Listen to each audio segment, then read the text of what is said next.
Welcome to the African History Network show. It is Tuesday, October 12th, 2021, and we are live right here on 910 AM, the Superstation of Future Radio. I'm your host, Brother Michael Imhotep, and we are going to be joined in just a minute here by Dr. David Imhotep, author of the book, The First Americans Were Africans, Documented Evidence. The First Americans Were Africans, Documented Evidence, and his new book that just came out a few days ago, The First Americans Were Africans, Expanded and Revised, which is a fantastic book that gives more evidence of the African presence in the Americas, dating back tens of thousands of years ago, including the land that we call the United States of America.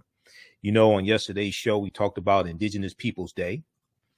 And we know that Joe Biden did a proclamation on October 8th, recognizing October 11th, 2021 as Indigenous Peoples Day. So yesterday we dealt with a lot of history, and we talked some about the African presence in the Americas dating back over 56,000 years ago, and in the land that we call the United States of America dating back at least 51,700 years ago. These are the Khoisan, who have the oldest DNA on the planet.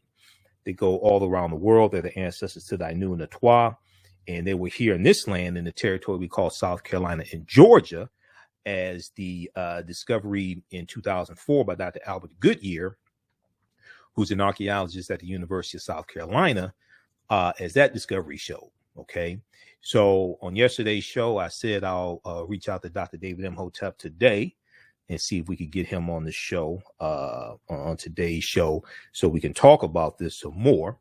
And I was able to do that. Now, we know that October 12th is the anniversary.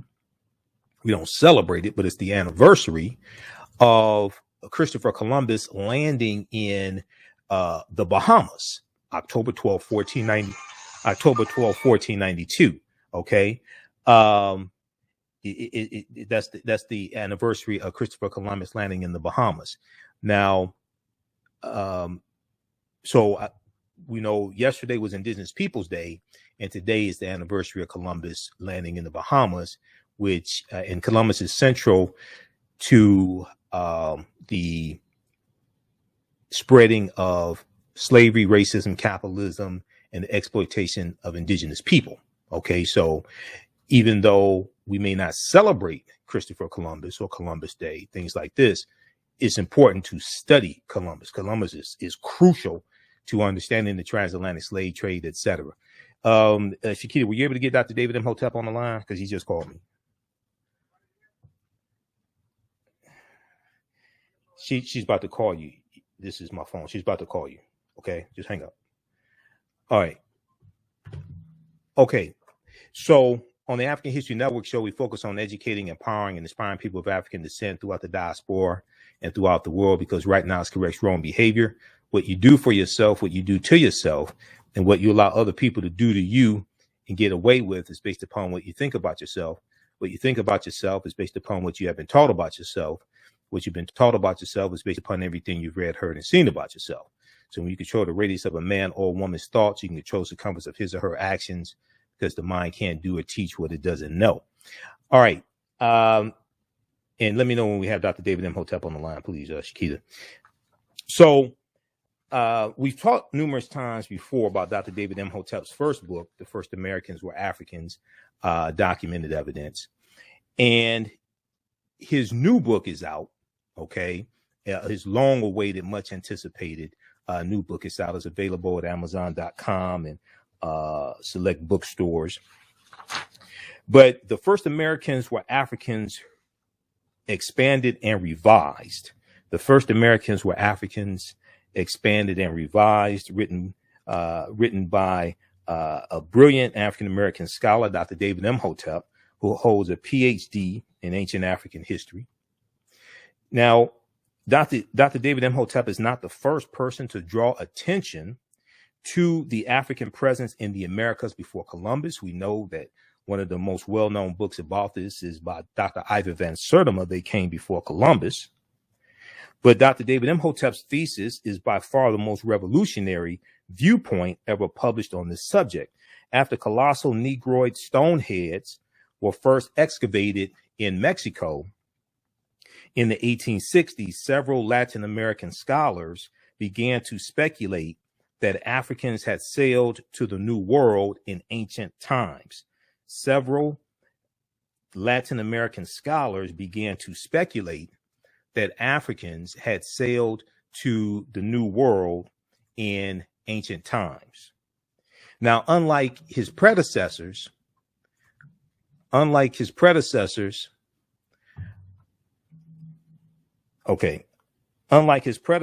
does not claim that Africans simply sailed to the Americas before Columbus and influenced the Native Americans who resided in the New World. Dr. David Imhotep painstakingly states, and we know his first book, The First Americans Were Africans, Documented Evidence, is backed up by 713 footnotes and 7 peer-reviewed articles. This book here, my copy is autographed by Dr. David Imhotep, because I'm not new to this at all. All right. So just so people understand, unlike his predecessors, Dr. David Imhotep does not claim that Africans simply sailed to the Americas before Columbus and influenced the Native Americans who resided in the New World. Dr. David Imhotep states instead that the Native Americans themselves were Black Africans who first reached the New World at least 130,000 years ago. Okay, let me repeat. Now, we've talked about 130,000 years here on this show before. We've talked about the article from 2010 from the New York Times that talks about how on the Greek island of Crete, archaeologists did excavations for over the course of 2 summers, and they found stone tools that date back at least 130,000 years ago. Okay. Now, citing skulls and skeletons, footprints in lava, campsites, genetic M1 for genetic markers in dealing with DNA, linguistics, paintings, carvings, architecture, and Egyptian writing, artifacts, and structures. Now, Dr. David Imhotep received his PhD, received the first PhD, concentrating in ancient African history from Union University in Cincinnati, Ohio. He has served as president of the Egyptology Society at the Miami Museum of Science and Planetarium, and was the founder of ASCAC, Association for the Study of African Association for the Study of Classical African Civilization in Miami in 1991, the Miami chapter of ASCAC. He has been featured in several magazines, such as the Journal of Black Studies, an article entitled The African Aqualithic Period. This book is the first in a series of books designed to cause any books about ancient African history to be rewritten. We want to welcome back to the African History Network show one of my friends, Dr. David Imhotep. Hotep, brother, how you doing tonight? All right, take him off mute. Well, all right, brother, how you doing tonight, Dr. David Imhotep?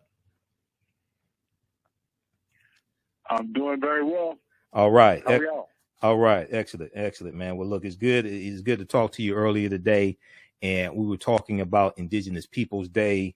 We were talking about Christopher Columbus, and one of the things that I was saying was that October 8th, President Joe Biden did a proclamation issued October 8th, and it declared October 11th as Indigenous Peoples Day. And some African Americans didn't realize that Indigenous Peoples Day also includes us. Okay, so that's one of the things we want to talk about, and then also want to talk about your new book as well. And then, as we discussed earlier today, October 12th is the anniversary of Columbus landing in the Bahamas.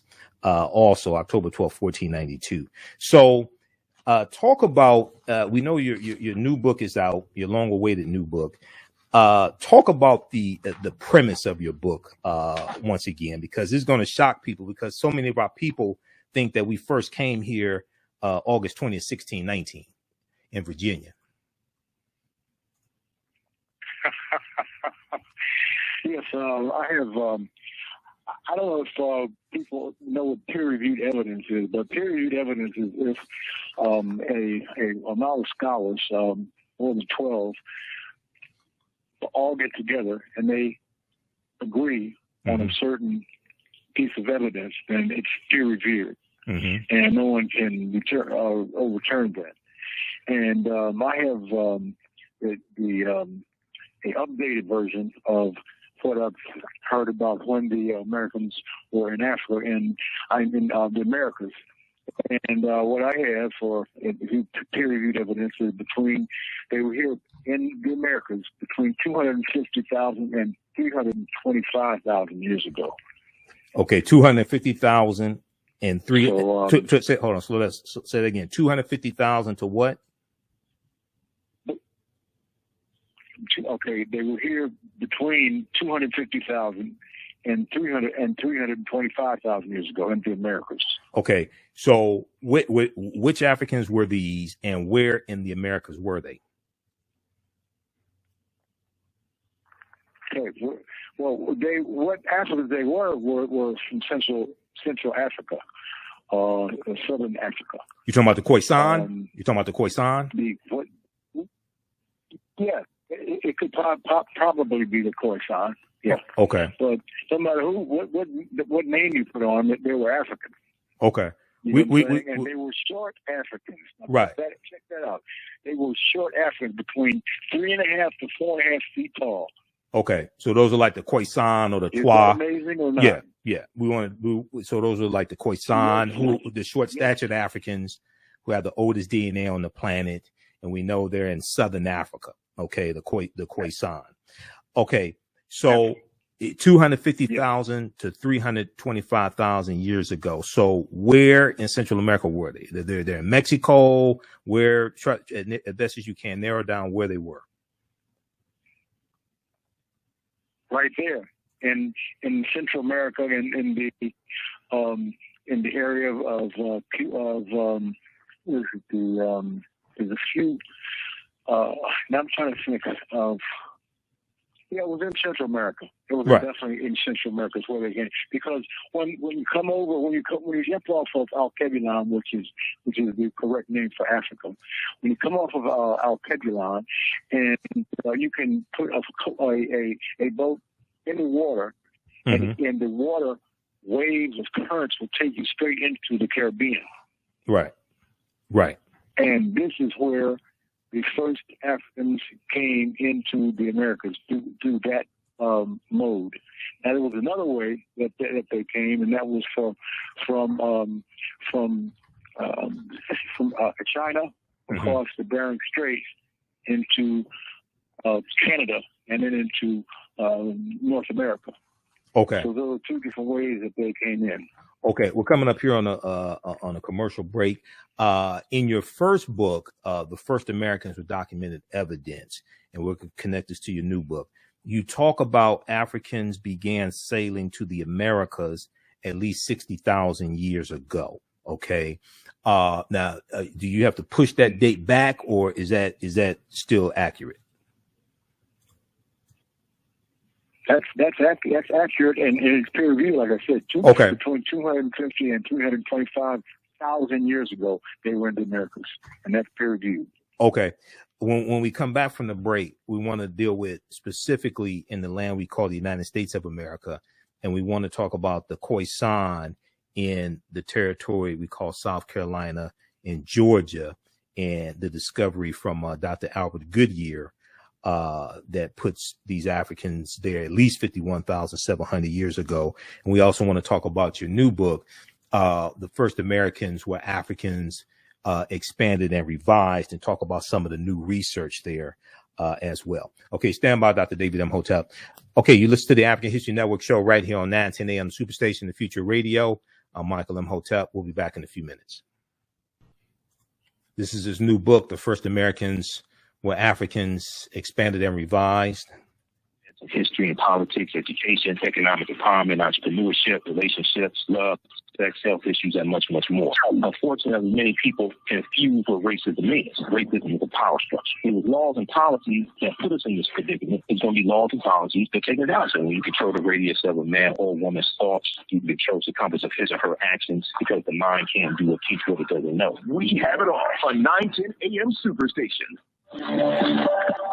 910, the Superstation, Detroit's only African-American talk radio. Welcome back to the African History Network show right here on 910 AM, the Superstation, the Future Radio. I'm your host, Brother Michael Imhotep. It is Tuesday, October 12th, 2021, and we are live. We're speaking with Dr. David Imhotep, author of the book, The First Americans Were Africans, Documented Evidence, and his new book, The First Americans Were Africans, Expanded and Revised, that is now available right now at Amazon.com. So Dr. David Imhotep, we're going to get back to the topic at hand, what we talked about right before the break. But when did your new book come out? The First Americans Were Africans, Expanded and Revised. When did it come out? When did it come out? Yes. When did the new book come out? Is that what you're asking me? Yes. Okay, came out about between 2 and 3 weeks ago. Okay, between 2 and 3 weeks ago. Okay. It came out. Okay, excellent. So people can purchase it at Amazon.com. And where else can they get the book? Where do you want people to get the book from? Amazon is the major bookseller, and I think that's it. Okay, Amazon.com. It could probably, I mean, it could be others, but I don't.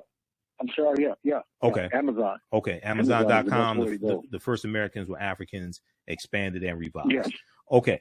Let's go back to right before. Go ahead. Black and white edition. Yeah, there's a color edition and the black and white edition. There's a black and white edition. Go ahead. Right. Correct. Okay. Explain the difference between the two editions. That's all I'm saying. Well, the only thing that's different is the colorized pictures or others are not colorized, but the verbiage is the same. Oh, okay. I see what you're saying because I went to Amazon. Okay, so in the book, the pictures that you have, the colorized version, okay, we get some feedback here. Okay, in the book, the colorized version, the pictures are in color. In the black and white version, the pictures are in black and white. The black and white version is a little cheaper than the color version. Is that correct? The colorized version. Is that correct? That's correct. Okay. However, all of the words and everything are the exact same. Okay, same information. Same information. Okay, excellent. Okay, so right before the break, in your first book, you talked about the discovery in Allendale County, South Carolina in 2004 by Dr. Albert Goodyear, where this is on page 14 of your book. And I'm going to show people the slide because people that have taken my online course, they know that I talk about this in the class, and I've had you speak to my online class before as well. Page 14 of your book, you talk about evidence of an African presence 51,700 years ago, at least, in a campsite in Allendale County, South Carolina, discovered by Dr. Albert Goodyear, who's an archaeologist at the University of South Carolina. This discovery was made in 2004. So when I talk to people about this, 99.9% of the people are not familiar with this discovery, but they discovered 13 types of evidence that thoroughly documented an African presence here in the land we call the United States of America, going back at least 51,700 years ago. They found artifacts, architecture, campsites, carvings, Egyptian writings, footprints in lava, genetic M174D haploid groups dealing with DNA and genetics, linguistics, paintings, skulls, skeletons, structures, and tools. Now, this is, and you can contextualize this and flesh this out and add in new research as well. This is before Native Americans, the people who we call Native Americans, existed. Is that correct? Yes, it is. Okay. So these were the Khoisan. So talk about your new research from your new book, and here in the land we call the United States of America, how far back is there an African presence, and what did they leave behind so that we know these were African people? What evidence did they leave behind? The evidence we left behind was black faces. The evidence we left behind. Number one. Okay. So you're talking about the omics? I'm sorry, yes? You talking about the Olmecs? The Olmec, yeah. Okay, so Yes. we're talking about the Olmecs in Mexico. Okay, so if we look at specific, if we to address with specificity, if we look at the contiguous United States of America, this landmass, the contiguous United States of America, in Allendale County, South Carolina, the discovery from 2004 showed 13 different types of evidence of an African presence there. Okay, talk about more evidence of African people here in this land we call the United States of America, because we already know Christopher Columbus never came to this land. The closest he came here is Cuba, which is 90 miles away. We know John Cabot, the British explorer, goes into Canada in 1497 on behalf of the British. Okay, Giovanni Caboto. But when we deal with African people, we were here before anybody else. So talk about that African presence here, specifically in the land we call the United States of America, but you can talk about Mexico, etc. also. Yes, well, the way, as I said before, the way they got here was going into the Atlantic Ocean, and they were on course. Okay, hold on just a second. We lost our connection to the radio station. Let me call him back. Just okay. Hey, Doc. Dr. David Imhotep, stand by. Hey, I lost my connection. I'm calling into the radio station through Skype, and we dropped the call. So just go ahead and just repeat what you just said, because my listeners here didn't hear that on my end here. Sure. Go ahead. Sure. We've all have been said the name of the first Africans as being, the first black folks anywhere is Africans. But that is not the correct name for these people. It's people who are called the people from Alkebulan. They were Alkebulan people, and not Africans. That's the name that it's the most ancient origin name. Okay, Alkebulan. The black folks on this planet. Yeah, that's Alkebulan. That's an Arabic derivation. Alkebulan. Al is an Arabic prefix like algebra, alchemy, alcohol, al-Andalus. That's introduced into Europe by the Moors. Those things: algebra, alcohol, alchemy. Alchemy is what they called chemistry of Kemet. Okay, so when we talk about, if we look at, very well put. Very well put. Oh, thanks. And just so people are not confused, just so people are not confused, Africa was not named after Publius Cornelius Scipio Africanus. He took his surname after he conquered that territory. This deals with the Punic Wars. Africanus means belonging to Africa or of Africa. It's Latin. You can look at Cassell's Latin English Dictionary, 2002 edition, page 11, in the entry for a fear. Africanus, Africa means land of the Afri, in reference to the Afri, who were black African people in Algeria and Tunisia. Tunisia used to be called Carthage. Afri is dealing with the area that Publius Cornelius Scipio Africanus conquered. Okay, so people think Africa is named after him. No, he took his surname after the area he was conquering. Also, people can read pages 14 and 15 of African People in World History by Dr. John Henrik Clarke. He talks about the Afri as well. Now, getting back to your book here, one of the things that I found interesting in book 1, and you can connect this to book 2 as well. You talk about how all black Indians were not ex-slaves or descendants of slaves. And you talk about the back cover of your picture. And I think on the back cover of your picture, you have the Algonquin. It deals with the, I think the back of your first book, I think it deals with the Algonquin. So talk about that, because oftentimes when we talk about black Indians, we think they are all ex-slaves. Okay. Connect that to the Algonquin, and that once again, that African presence that was here that's been hidden. Okay. Well, the picture that we're talking about on the back of my book is a picture of black Africans, and they're in the the presence of a pyramid in Central America, and they are dressed as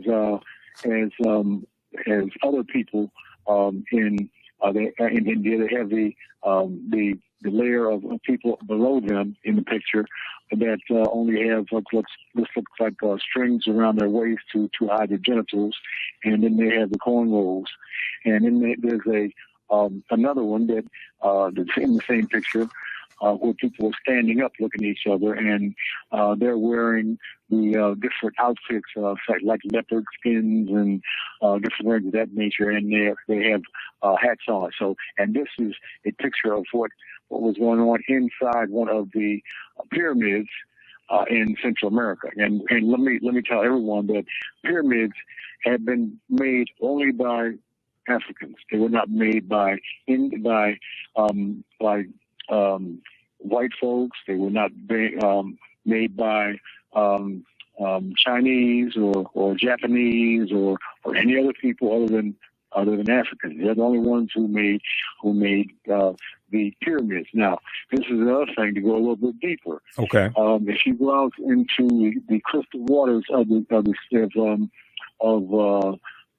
Caribbean, you can look down into the water and you can see, without any glasses or anything else, and you can see pyramids about in that water. They're so clear. Now, if you want to go further for pyramids, there are pyramids in all waters of all the planet, in the Pacific and the Atlantic, all over there. Plus, this will really blow you away. There are pyramids, and you can go yourself.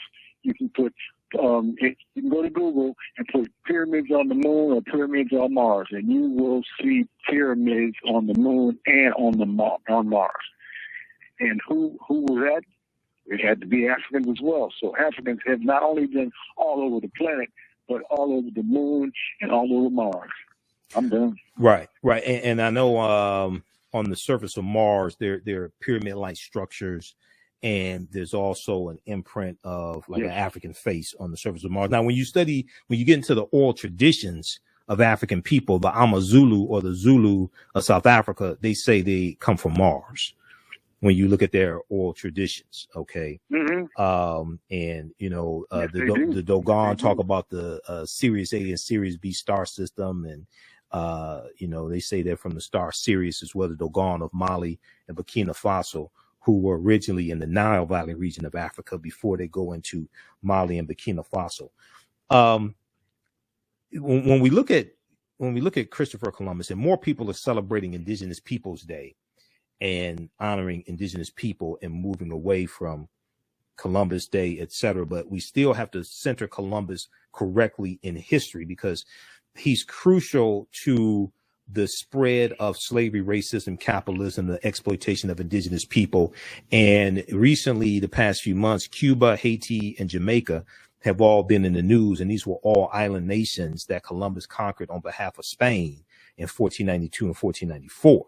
So they still have not recovered from what happened a little more than 500 years ago. So he's crucial to understanding his history. But Leo Weiner, renowned American historian and linguist Leo Weiner, said one of the strongest pieces of evidence to support the fact that Black people sailed to America before Christopher Columbus was a journal entry from Christopher Columbus himself. And I think you've talked about this as well before. He explains that Columbus noted that in his journal that the Native Americans confirmed, quote, Black-skinned people have come from the southeast in boats trading in gold-tipped spears, end quote. Talk about that for a minute. There you go. Yes, well, gold is a hot commodity now, as it was in the very beginning, because when people saw these rocks and these stones that were gold, that's a different color and a different type of material. So it was a number one commodity, and they would trade in gold as we trade with dollar bills and coins. So yes, it's a very, very, very interesting subject to go into on that end. Okay, and so Columbus is seeing. He's talking to the Native Americans are confirming that Africans sailed there, but also came from the southeastern boats. But also, in your first book, you talk about how 70%, and you and I have talked about this in previous interviews, at least 70% of the people Columbus encountered on his 4 voyages were African people. Okay, you talk about this as well. Yes. So explain that. The reason why I say that is because when we study Columbus, and those watching on Facebook and YouTube, I'm going to pull up a slide here to show where Columbus went on his 4 voyages. Once again, he never came to the land we call the United States of America. He goes into the Bahamas. He called the Bahamas San Salvador. He landed in the Bahamas today, October 12th, 1492. He goes into Cuba, Haiti, Puerto Rico, Honduras, Panama. He goes into Central America, goes into South America a little bit.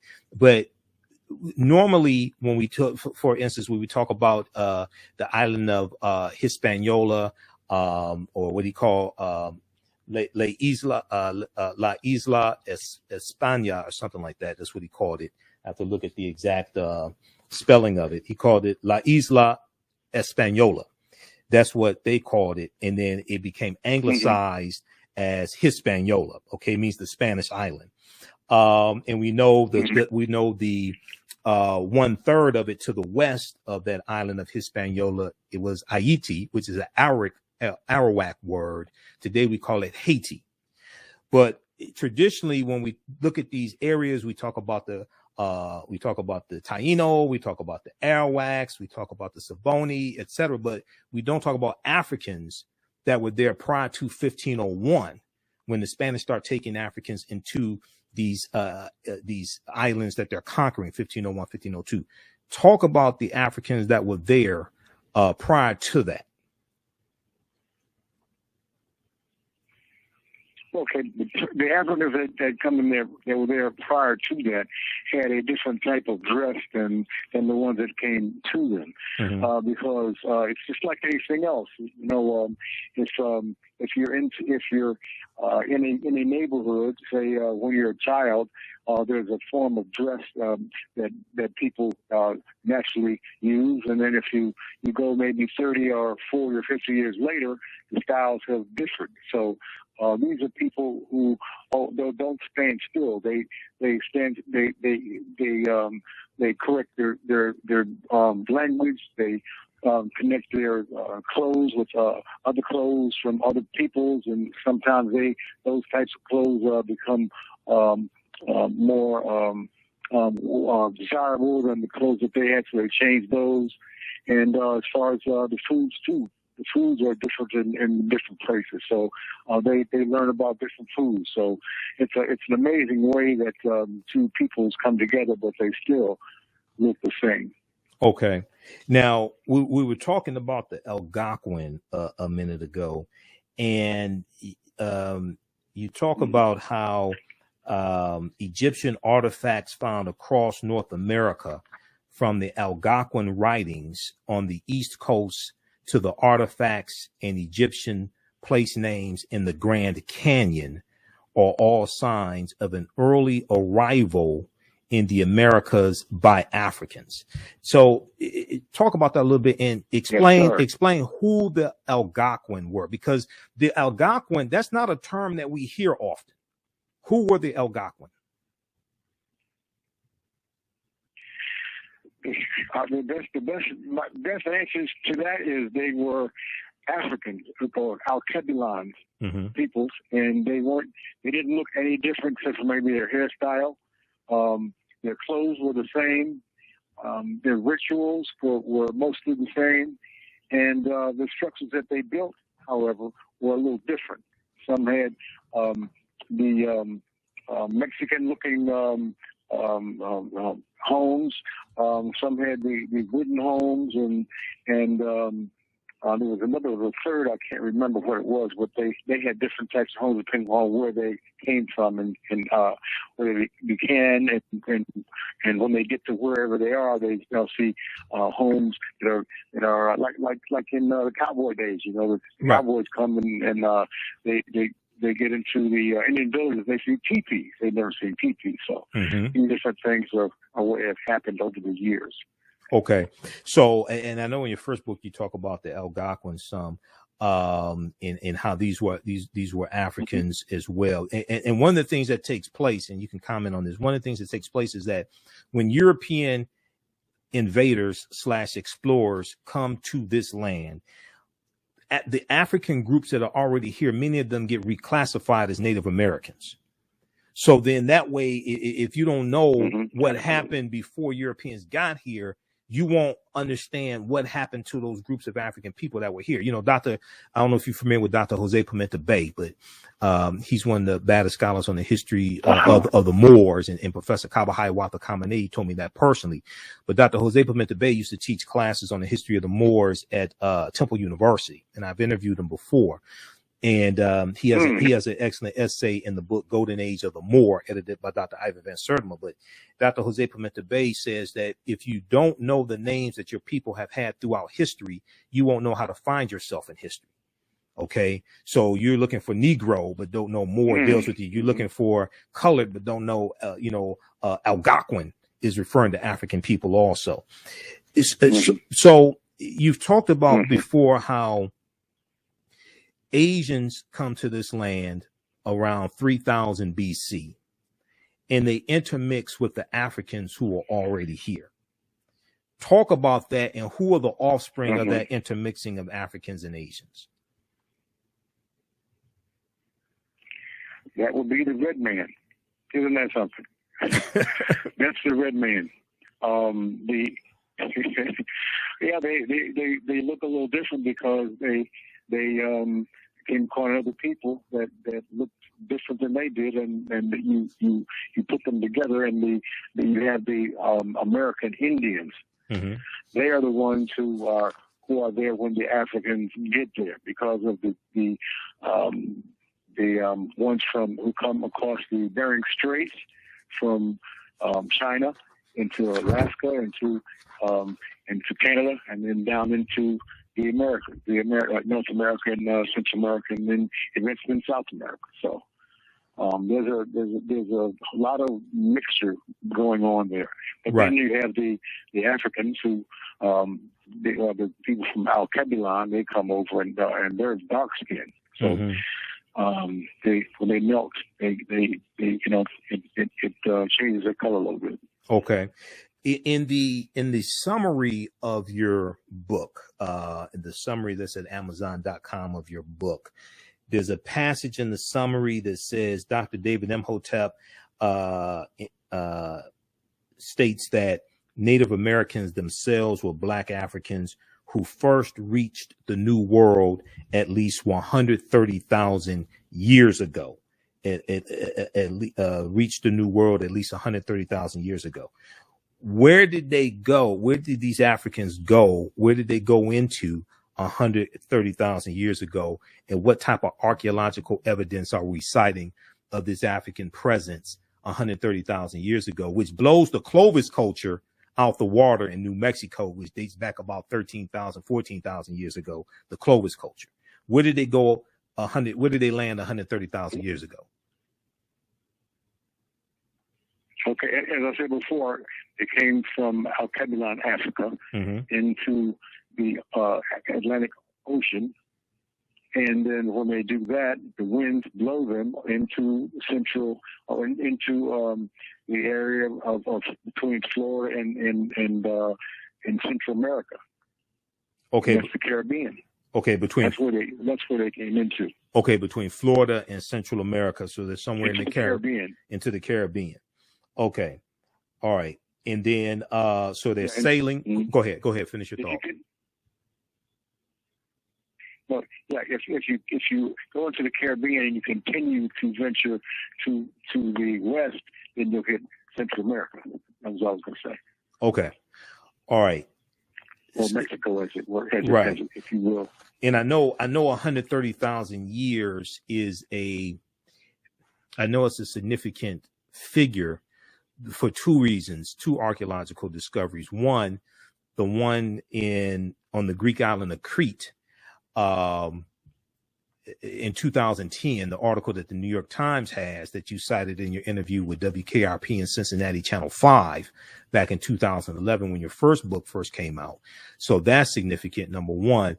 Number two, the discovery that came out a few years ago about mastodon skeletons found in California that date back 130,000 years. And it said that the paleontologists are saying that the skeletons were broken by humans. So they're saying if this is accurate, this puts humans in California 130,000 years ago.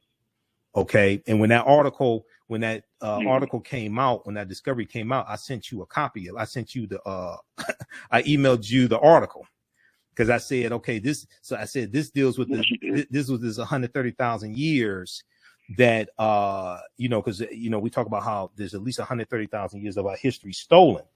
Okay, now this one here, I have the slide up. This deals with the study from the article from New York Times on Crete, new evidence of very ancient mariners. Now everybody can read this article. This is from the New York Times, February 15th, 2010. Okay, this is not the fiction section of the New York Times. Okay, this is from the science section of the New York Times.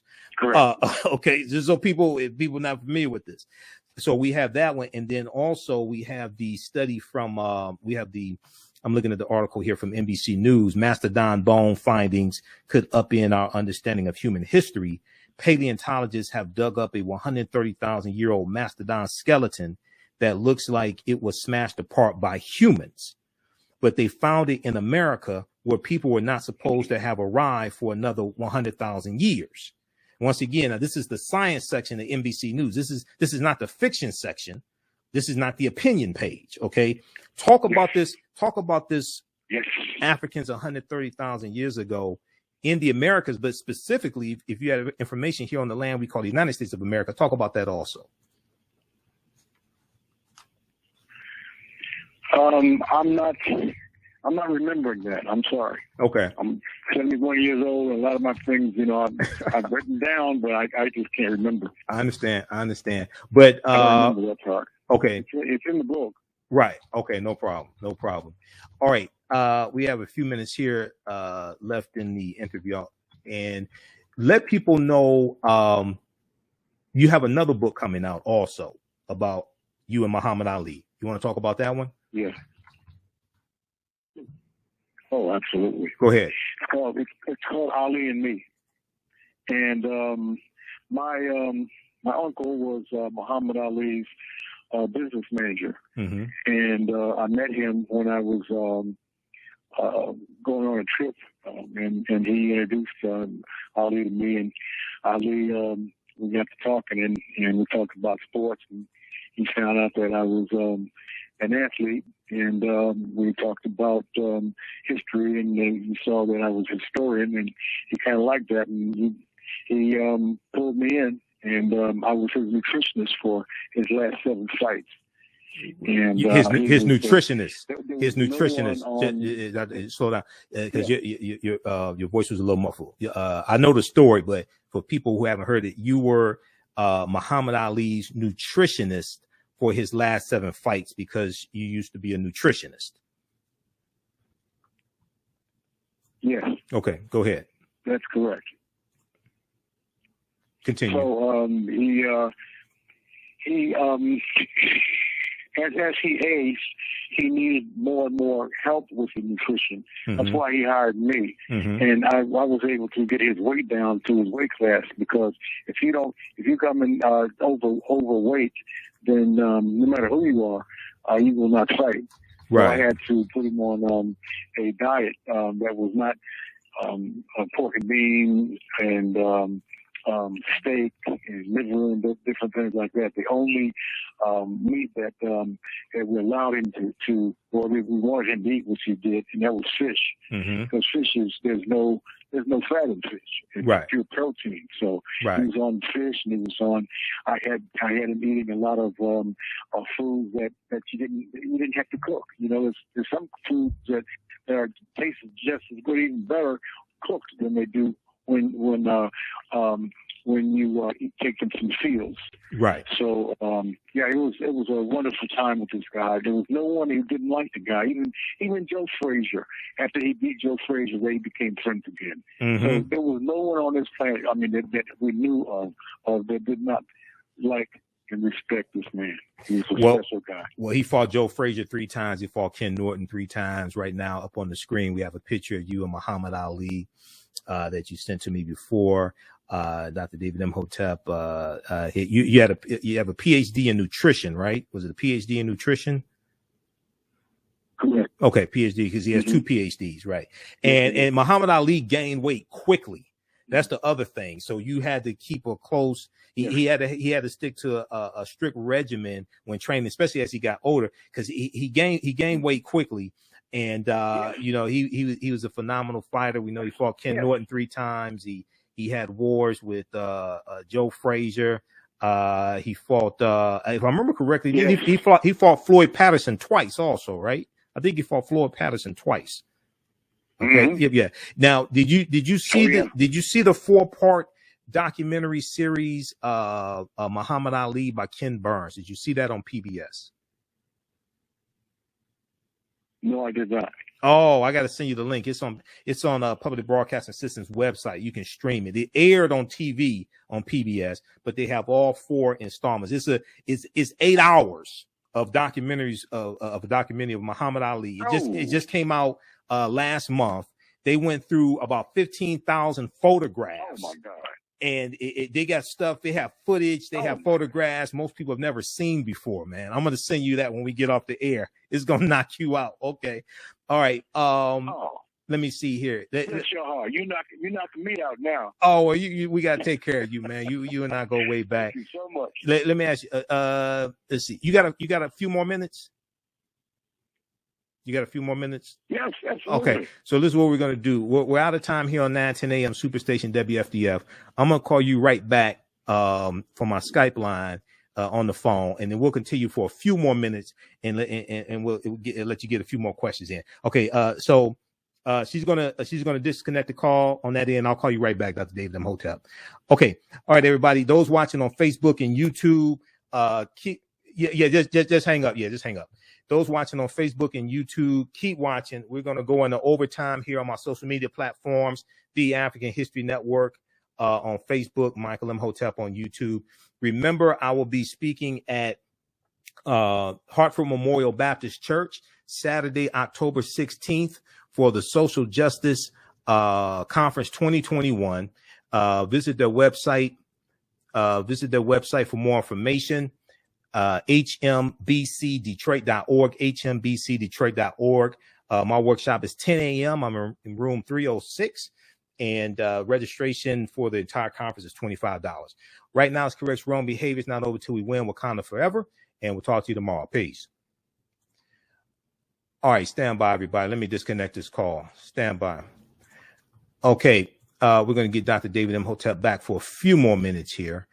Also, if you like this type of information, you can support the African History Network, $ the AHN Show through Cash App, $ the AHN Show through Cash App, also through PayPal, paypal.me/the AHN Show, paypal.me/the AHN Show. We're here 6 days a week. This helps us keep doing the research, stay on the air, keep broadcasting, pay some of the bills, etc. This is our official Cash App account, $ the AHN Show. SHOW. When you go to it, it'll say Michael and show my picture there also. Okay. And then I teach online classes on Saturday and Sunday. Visit our website, AfricanHistoryNetwork.com, AfricanHistoryNetwork.com. The class I teach on Sunday, 12 noon to 2 p.m. Eastern Standard Time, is Ancient Kemet, the Moors, and the Ma'afa, Understanding the Transatlantic Slave Trade, what they didn't teach you in school. Ancient Kemet, the Moors, and the Ma'afa, Understanding the Transatlantic Slave Trade, what they didn't teach you in school. Our next class will be Sunday, October 17th, 12 noon to 2 p.m. Eastern Standard Time. We deal with thousands of years of history and what led up to the transatlantic slave trade taking place as well. Okay. All right. That's at AfricanHistoryNetwork.com. Okay. Stand by. Let me get Dr. David Imhotep. Let me get Dr. David Imhotep on the line just a second here, because we're off the air on 9:10 a.m. Superstation WF. I do radio here in Detroit. For those that don't know, because of COVID-19, they have us broadcasting from home. So that's what I'm doing now. Otherwise, I would be in the studio especially for an interview like this. Okay, let me get them on the line. Just stand by, everybody. All right, Dr. David Imhotep. Okay, calling you back. Okay, stand by. Let me bring you back on. Okay, we've got him back for a few more minutes here. Okay, so, one of the reasons why I wanted to bring you on is because listening to, on social media, comments on social media, and then also listen to some radio shows. I'm getting some feedback or something. I don't know what this is. Listening to some radio shows on Monday, which is Indigenous Peoples Day. Mm-hmm. A lot, so many of our people don't understand our history, and they think that our history started in slavery. Mm-hmm. So when you have an Indigenous Peoples Day, a lot of people don't know that includes us also. Now, that does not mean the transatlantic slave trade did not happen. Yes, it did. It just happened thousands of years after African people originally came to this land. Okay. Just talk about that.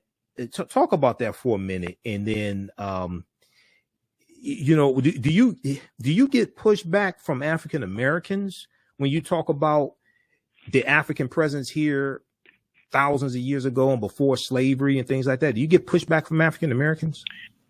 I wouldn't say pushback. I would say they were so used to what they were taught in school.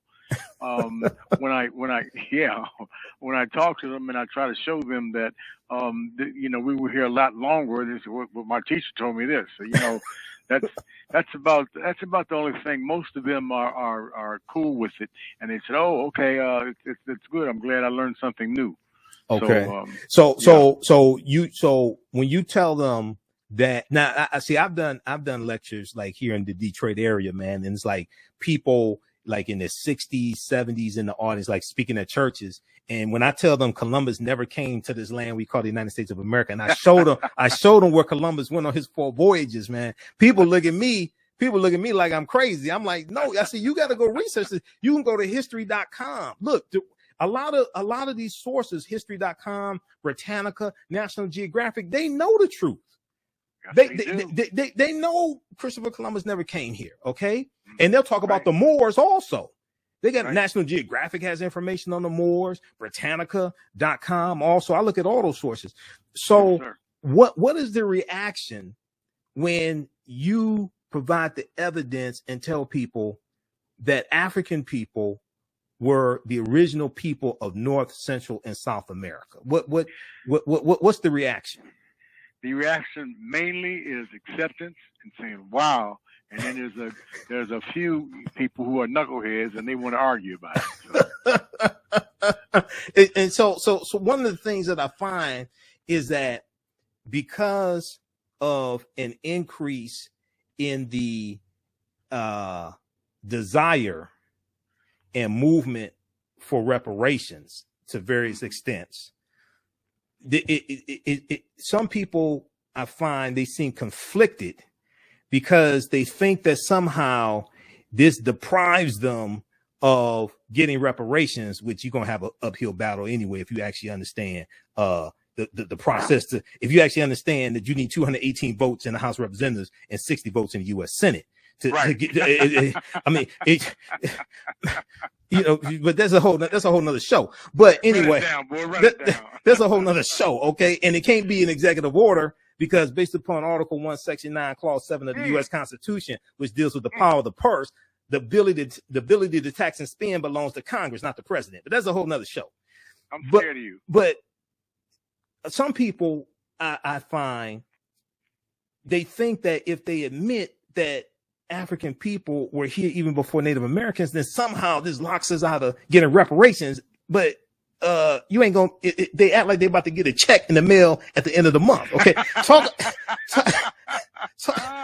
talk about that conflict there. And as I explained to people, yes, the transatlantic slave trade happened. If you just want to hold on to slavery, but it just happened thousands of years after we first came here. Put that in context. Put it in context? Yeah. I couldn't put it better than you did. Okay. Both things have spelled out. See, one of the reasons why it's so important to understand the chronology of history is because different things happen at different times. You had Europeans taking, like the British. You had the British taking Native Americans from this land into England, enslaving them. Okay, you have the Spanish kicking out African Moors, taking them into Spanish colonies, enslaving them.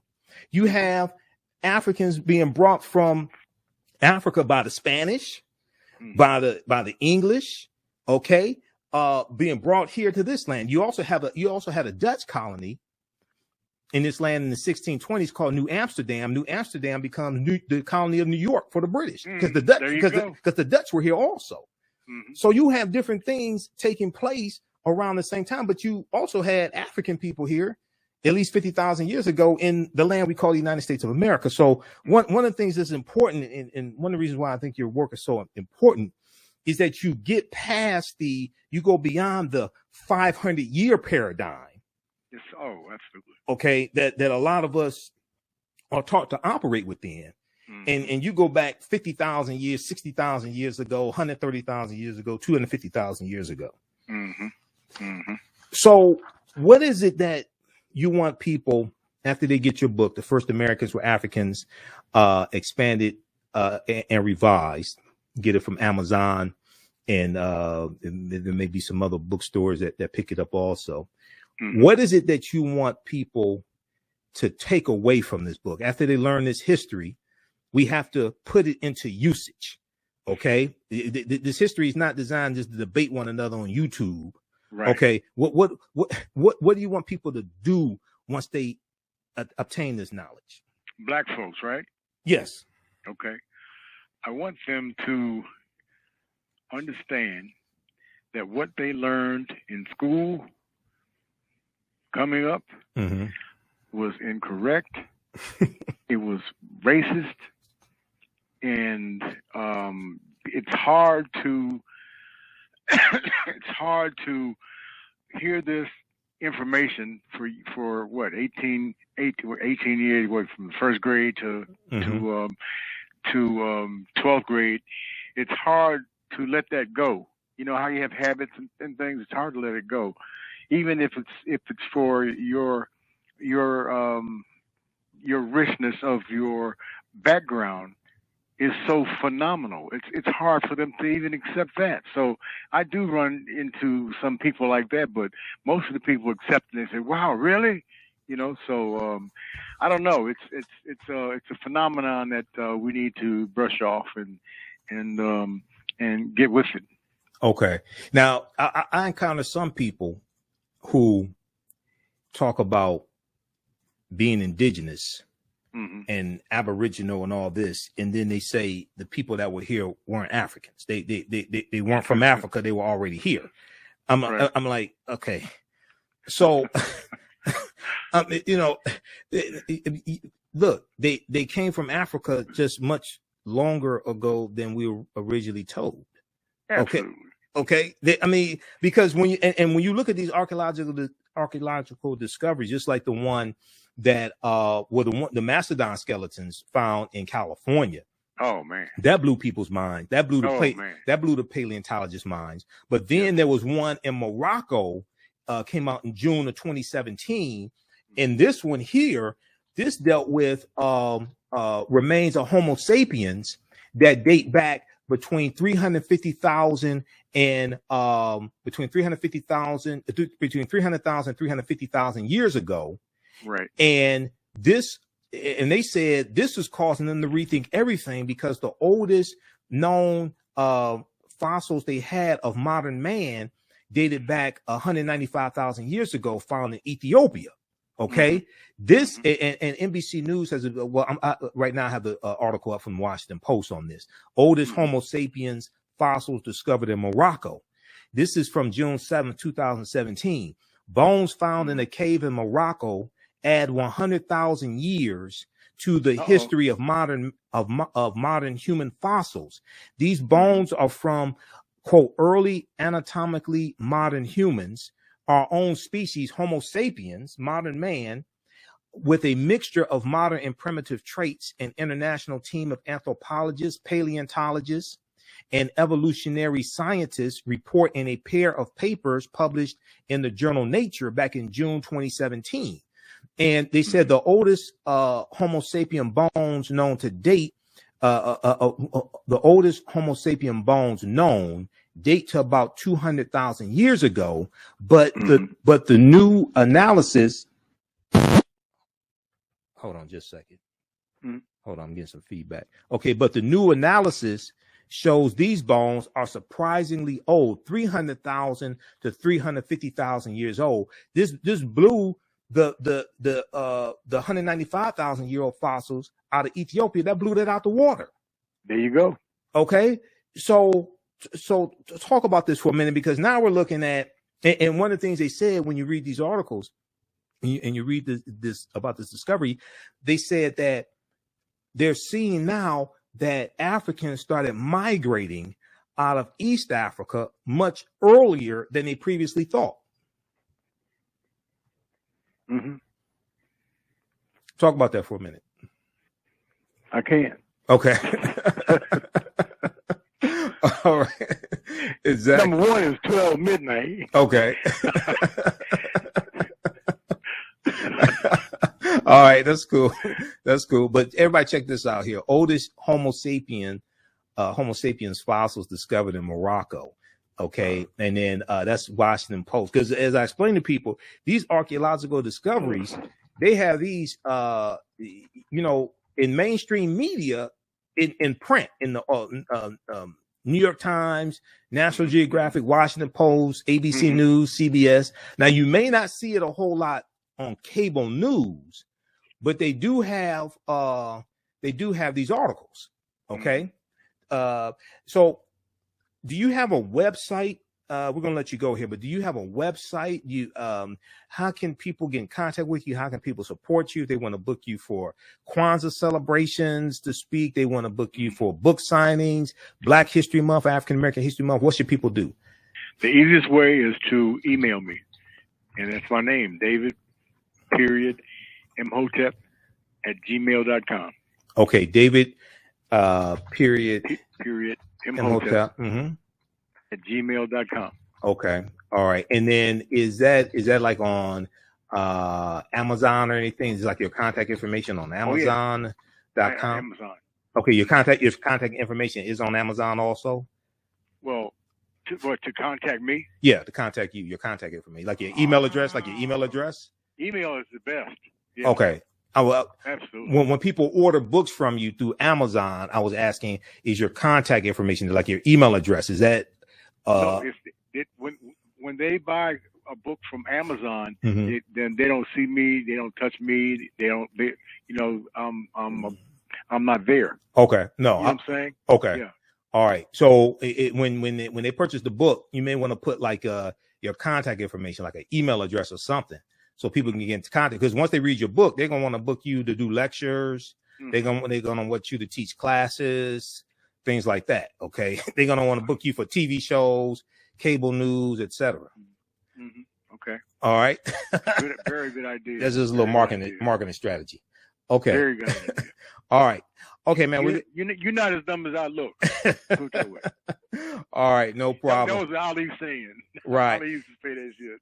Now, right. Now, if people want to support you, they want to donate to you, they want to help you in your research, they want to send money through Cash App or PayPal or something like that. How can people do that? How can people financially support you? Because so like when some people do, like, get a book deal, like Dr. Henry Louis Gates or Cornel West, they may get $1 million advance or something like that. Okay, I don't think your advance is that much. I could be wrong, but I don't have any advance. I just got ants in my pants and need to dance. That's about it. Okay, so how can people support you financially besides buying the book? Well, the easiest way, as I say, just write me. Email you. My email. Okay, David.imhotep, imhotep@gmail.com, and you can take it from there. Okay. There you go.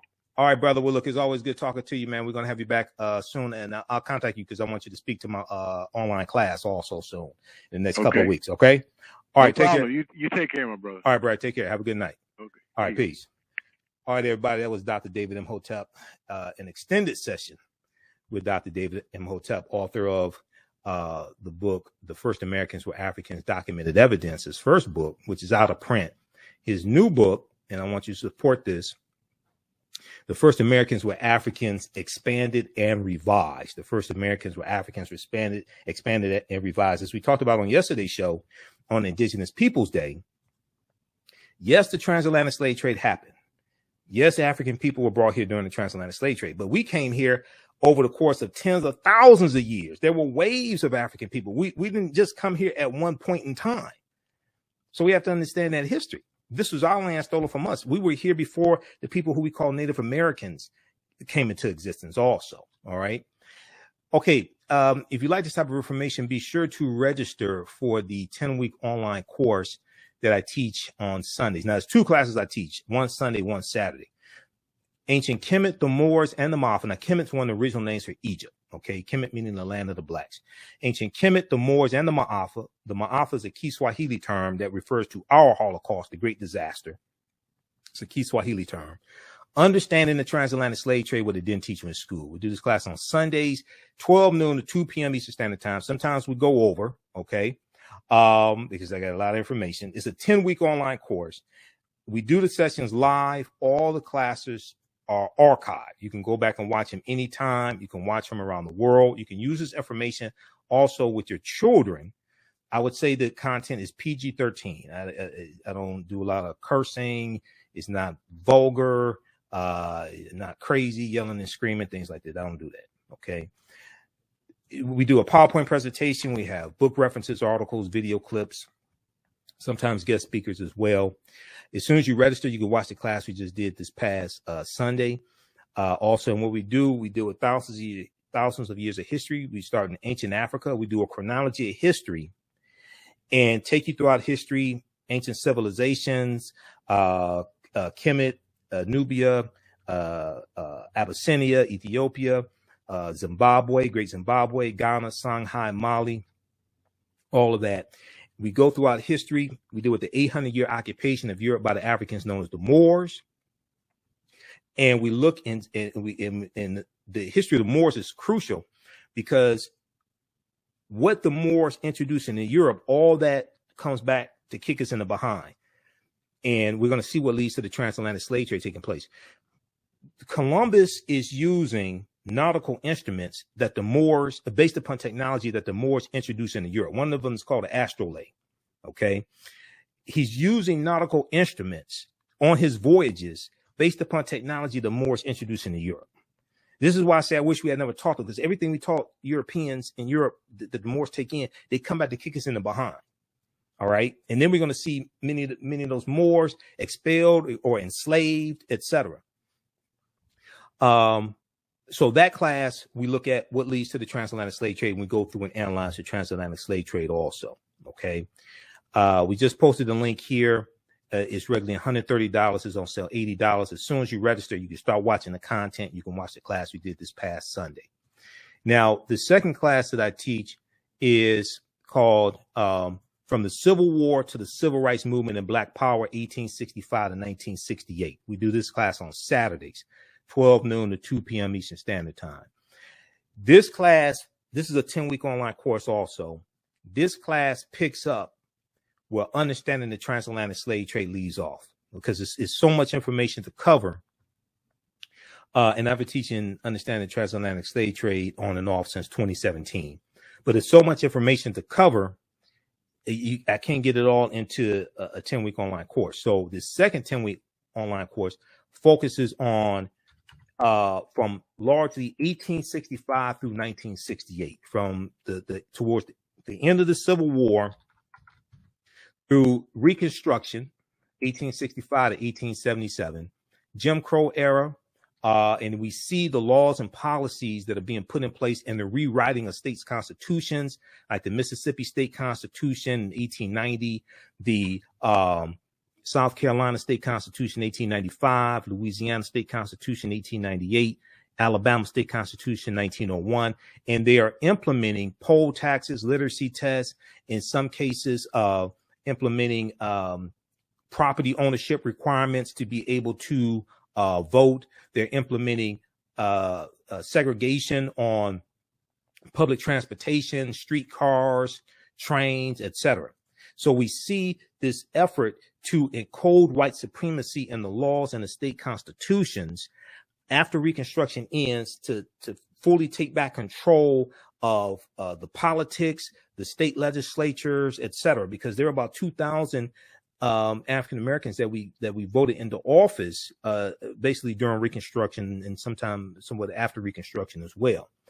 This article right here deals with the Mississippi Plan, which dealt with the Mississippi State Constitution of 1890 that legalized poll taxes and literacy tests. The Mississippi Plan became the model that other southern states adopted in rewriting their state constitutions to oppress African Americans and lock us out of politics and suppress the African American vote. And the man who presided over this state constitution, he was a white county judge named Solomon Saladin Calhoun. And he said, when talking about the purpose of the state convention, the Mississippi State Convention, he said, let's tell the truth. If it bursts the bottom of the universe, he said, we came here to exclude the Negro. We came here to exclude the Negro. Nothing short of this will answer. Now, this was at a time when African Americans were the majority population of the state of Mississippi in 1890. And the minority population is changing the state constitution to oppress the majority population. Delegates eventually adopted a literacy test and a poll tax guaranteed to suppress the black vote in a state with a black majority. The Mississippi Plan became the model throughout the South, part of a raft of racially oppressive Jim Crow laws that ended Reconstruction. Well, what's taking place right now in state legislatures across the country that Republicans are trying to pass over 400 voter restriction bills? They're trying to do today the same thing that former Confederate states did, these southern states did in the 1890s and early 1900s with their state constitutions, to oppress and suppress African Americans. Okay, so that second class is from the Civil War to the Civil Rights Movement of Black Power, 1865 to 1968. Okay, that's a 10-week online course. As soon as you register, you watch the class we just did last Saturday. We do sessions live, all of them recorded. Now, it's not like a Zoom call, like for at work, where you see everybody in the office on the Zoom call and you see little kids running around in the background, things like this. You can see me, I can't see you, so you don't have to worry about that. Okay, we'll post a link here as well for that one. We just posted that one. Also, that one's on sale $70, regularly $130. And even after the 10-week online course is over with, you can still go back and watch the full class. All right, we're going to get out of here. You can support the African History Network if you want to. $ the AHN Show through Cash App. $ the AHN Show through Cash App. Also through PayPal, paypal.me/the AHN Show. We're here Monday through Friday, 11 p.m. to midnight.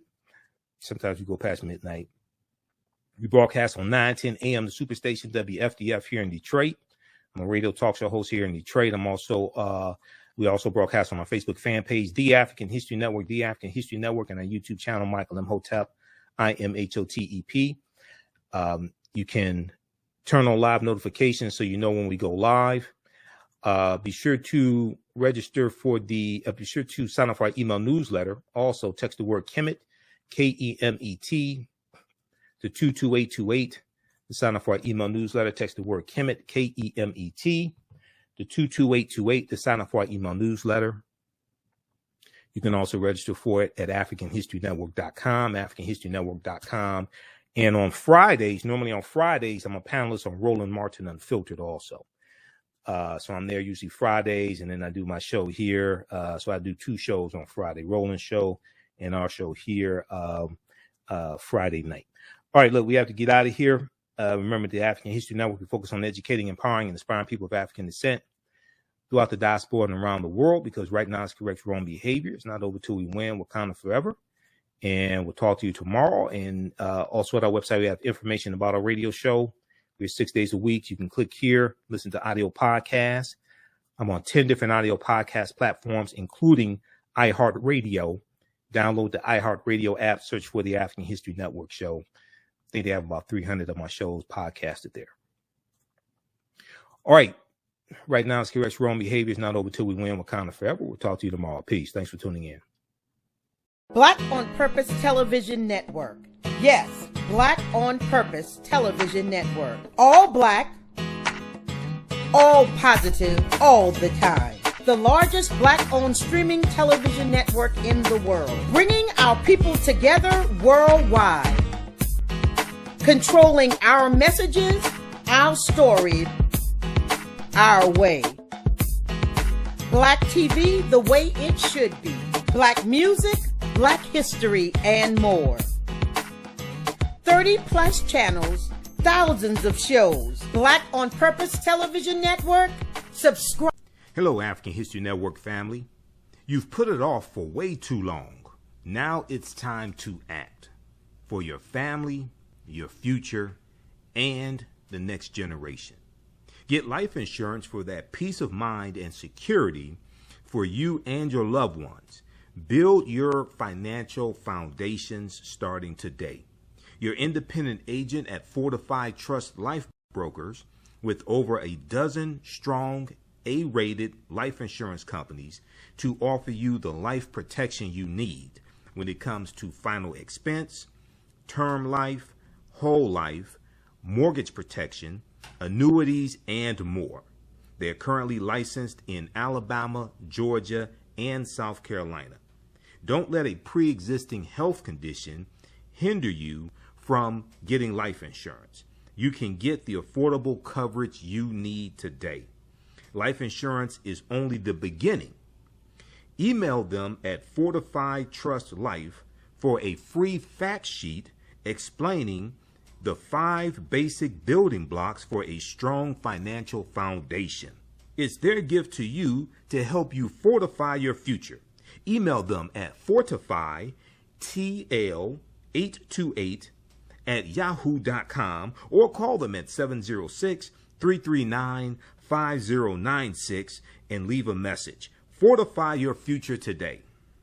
Hotep, everybody. Hey, this is Michael Imhotep, founder of the African History Network, host of the African History Network show. I'm a talk show host, researcher, lecturer, writer, and historian. And I want to give a special shout out to everybody who has attended the 11th annual Liberated Minds Black Homeschooling Education Expo.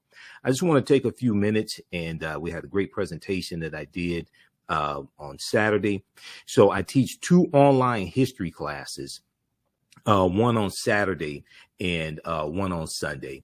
On Saturday, the class that I teach, normally 2 p.m. to 4 p.m. Eastern Standard Time, is called Ancient Kemet, the Moors, and the Ma'afa, Understanding the Transatlantic Slave Trade, what they didn't teach you in school.